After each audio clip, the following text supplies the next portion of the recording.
শুনেছি বোমাটা ঠিক জায়গায় পড়েনি, কেউ মারা যায়নি বলেছেন মমতা। ভারত নিয়ন্ত্রিত কাশ্মীরের পুলওয়ামা ঘটনা ও পাকিস্তানের পরিস্থিতি নিয়ে বিজেপি সরকারের বিরুদ্ধে কঠোর সমালোচনা করেছেন পশ্চিমবঙ্গের মুখ্যমন্ত্রী মমতা ব্যানার্জি। কয়েকটি বিদেশি সংবাদপত্রের প্রতিবেদন উদ্ধৃতি দিয়ে মমতা ব্যানার্জি বলেন, আমরা শুনেছি বোমাটা ঠিক জায়গায় পড়েনি, বোমাটা মিস হয়েছে এবং মানুষ মারা যায়নি, কেউ কেউ বলছেন একজন মারা গিয়েছে। তিনি ভারতের প্রধানমন্ত্রীর কাছে প্রশ্ন করেন, ভারতীয় বিমান হামলায় ঠিক কজনের মৃত্যু হয়েছে, বোমাটা কি ঠিক জায়গায় পড়েছে? বৃহস্পতিবার দিল্লি থেকে কলকাতায় ফিরে এসব প্রশ্ন তুলেন পশ্চিমবঙ্গের মুখ্যমন্ত্রী। নির্বাচনের আগে পরিকল্পিত আস্ফালন, গত 5 বছরে পাঠানকোট বা উড়িতে জঙ্গি হামলার পরে এইরকম পদক্ষেপ কেন করেনি ভারত সরকার? প্রশ্ন মমতার। দেশের স্বার্থে যুদ্ধ করতে হলে তার আপত্তি নেই উল্লেখ করে মমতা বলেন, রাজনীতির প্রয়োজনে একটা নির্বাচন জেতার জন্য যুদ্ধ আমরা চাই না, আমরা শান্তি চাই। 25 ফেব্রুয়ারি রাতে দিল্লি গিয়েছিলেন মমতা ব্যানার্জি। বুধবার সংসদে অ্যানেক্স ভবনে বিরোধী দলগুলোর বৈঠকে যোগ দেন তিনি।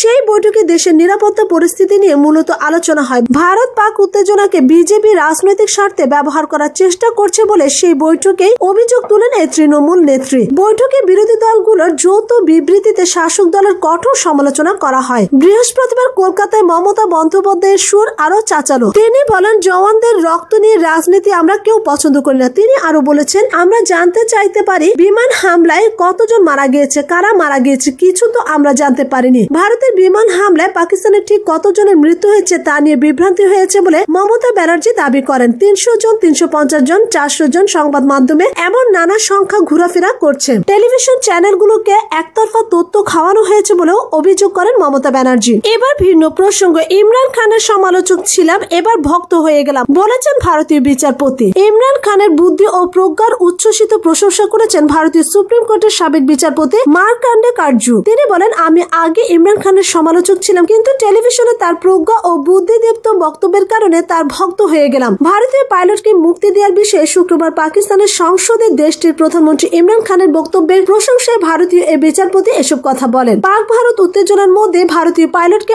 আটক করে পাকিস্তান। যুদ্ধের চেয়ে তখন পাইলট আটক হওয়ার ইস্যু গুরুত্বপূর্ণ হয়ে ওঠে। বৃহস্পতিবার পাকিস্তানে আটক পাইলটকে মুক্তি দেওয়ার ঘোষণা দিয়েছেন দেশটির প্রধানমন্ত্রী ইমরান খান। ইমরান খানের এমন সিদ্ধান্তে অনেকে হতবাক হয়ে যান। দ্রুত এমন ইতিবাচক সিদ্ধান্ত আসবে এমন ধারণা ভারতীয়রা কল্পনাও করতে পারেননি। খোদ ভারতীয়রাও পাকিস্তানের প্রধানমন্ত্রীর এই সিদ্ধান্তকে ইতিবাচক হিসেবে বর্ণনা করেছেন। সোশ্যাল মিডিয়ায় দুই দেশেরও সুশীল সমাজ ইমরান খানকে ধন্যবাদ জানিয়েছেন। তারা বলেছেন, এরকম সিদ্ধান্ত দুই দেশের মধ্যকার উত্তেজনা প্রশমন করতে সহায়ক হবে। ইমরান খানের এই ঘোষণার পর ভারত জুড়ে স্বস্তি নেমে এসেছে। পাঞ্জাব প্রদেশের মুখ্যমন্ত্রী অমরিন্দর সিং উচ্ছ্বাস প্রকাশ করে টুইট বার্তায় অমরিন্দর সিং বলেন, আমি খুবই খুশি, আমরা দাবি করছি যথাশীঘ্রই তাকে মুক্তি দেওয়া হবে। আমি মনে করি এটি একটি ভালো উদ্যোগ এবং এটি বজায় থাকবে। পাক প্রধানমন্ত্রী ভূয়সী প্রশংসা করেন ভারতীয় সাবেক ক্রিকেটার নবজ্যোৎ সিধু। এক টুইটে বার্তায় বলেন, প্রত্যেক মহৎ কাজে তার নিজের জন্য একটি রাস্তা বদলে দেয়। ইমরান খান, তোমার শুভেচ্ছা নিদর্শন কোটি জনতার জন্য এক কাপ জয়, একটি জাতির আনন্দ। আমি তার মা বাবার জন্য আনন্দিত এবং তোমার প্রতি ভালোবাসা। পাকিস্তানে আটক ভারতীয় পাইলটকে নিয়ে যখন দুই দেশের মধ্যে উত্তেজনা তুঙ্গে, ঠিক ওই সময় দেশটির সংসদ বিরোধী দলের নেতা শাহবাজ শরীফ যখন বক্তব্য দিচ্ছিলেন,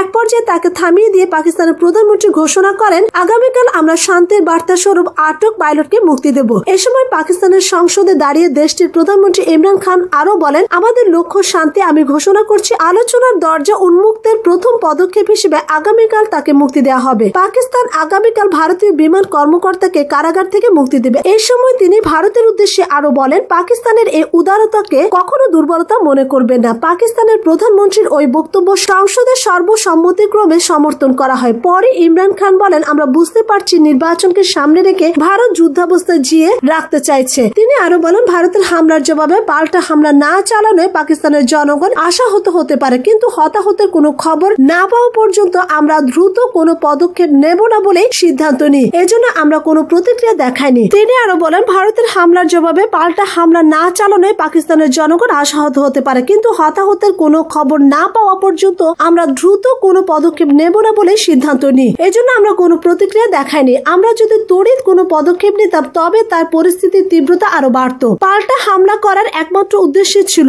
আমরা ইচ্ছা করলে কি পারি তা দেখানো। আমরা ভারতের কোনো ক্ষয়ক্ষতি করতে চাইনি, বরং দায়িত্বশীল আচরণ করতে চেয়েছি। পরিস্থিতি শান্ত করার জন্য মোদীকে ফোন দিয়েও পাইনি। পরিস্থিতি খারাপ হলে আমাদের বা ভারতের কারোর জন্যই ভালো হতো না। ভারতের উদ্দেশ্যে পাকিস্তানের প্রধানমন্ত্রী বলেন, সংঘাত আর বাড়াবেন না। নয়াদিল্লির প্রতি হুঁশিয়ারি উচ্চারণ উচ্চারণ করে ভারত ভবিষ্যতে যে ধরনের পদক্ষেপ নেবে তার পাল্টা জবাব দেবে পাকিস্তান। এই সময় তিনি পাকিস্তানি সংবাদ মাধ্যমের ভূয়সী প্রশংসা করে বলেন, গত 3 দিন আমাদের মিডিয়া দায়িত্বশীলতার পরিচয় দিয়েছে, অথচ ভারতীয় সংবাদ মাধ্যমগুলো নীতি বিবর্জিত যুদ্ধের উস্কানি দিয়ে সংবাদ পরিবেশন করেছে।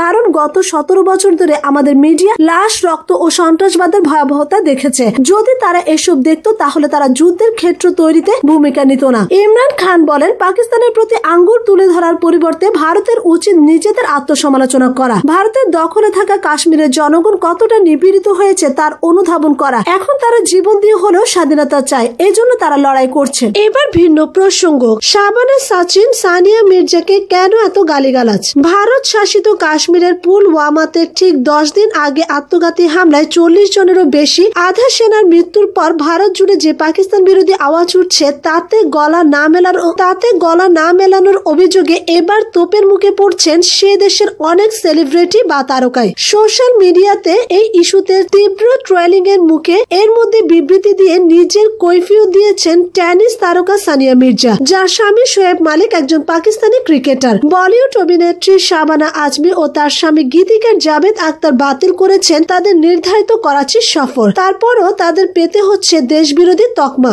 এমনকি বিশ্বকাপে পাকিস্তানের বিরুদ্ধে ম্যাচ বয়কট না করার পরামর্শ দিয়ে ট্রলিং এর কবলে পড়েছেন সচিন টেন্ডুলকার পর্যন্ত। পুলওয়ামাতে জঙ্গি হামলার ঠিক পরদিন একটি বিখ্যাত ব্র্যান্ডের ডিজাইনার পোশাকে নিজের ছবি ইনস্টাগ্রামে পোস্ট করেছিলেন ভারতীয় টেনিস তারকা সানিয়া মির্জা। পাকিস্তানি ক্রিকেটার শোয়েব মালিককে বিয়ে করেছেন শুধু এই কারণে তাকে প্রায় ভারতীয়দের তোপের মুখে পড়তে হয়। তবে সেদিন যেন সানিয়ার বিরুদ্ধে আক্রমণ সব সীমা ছাড়িয়ে গিয়েছিল। সারা ভারত যখন কাঁদছে তখন সোশ্যাল মিডিয়াতে নিজের ছবি দেওয়ার জন্য অযোগ্য ভাষায় গালিগালাজ করা হতে থাকে তাকে। অবশেষে সেই জঙ্গি হামলার 3 দিনের মাথায় সেই ইনস্টাগ্রামে একটি বিবৃতি দিয়ে সানিয়া পাল্টা প্রশ্ন ছুড়ে দেন, তার মতে সেলিব্রিটিদেরই কেন বারবার নিজেদের দেশপ্রেম প্রমাণ করতে হবে।